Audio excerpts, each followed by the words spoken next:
Grayson. I am your trip leader for today. We can also turn around, look up nice and high in the sky, and give Captain Jordan a nice big wave. Say hello. He is the one powering our here a jet boat today. With not one, not two, but as we can feel, three triple turbo diesel engines.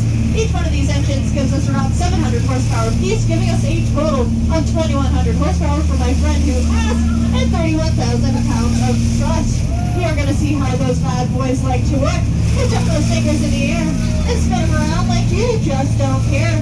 This is the signal for Captain Jordan that we would like to do our first little trick of the day. We like to call this one our wheel of the day.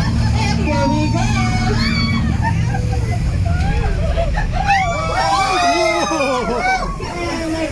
Oh yeah.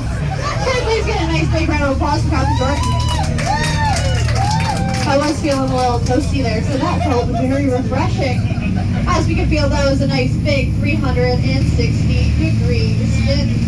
Because we have that nice flat bottom on our boat, as I was mentioning to us earlier, we are able to slip and slide right across the top of the water there, like it is nobody's business. We can also notice that I'm hanging onto this lovely little windshield here. You may think that this windshield is going to help keep the top of our dome dry, maybe. Definitely not.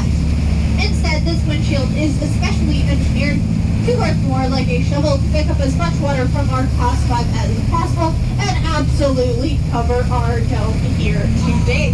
Now, if we take a look to the left and we take a look to the right-hand side of our river, we can see that our water is a beautiful blue-green color. This is due to the high dissolved mineral content in the waters below us.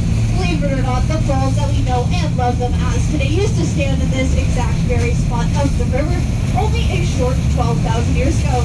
Since then, all of the water rushing over the falls has pushed it to where it currently stands today. This erosion will continue to occur at a rate of about 1 meter every 5 to 10 years. But that erosion has so generously left us with this high dissolved mineral content, it was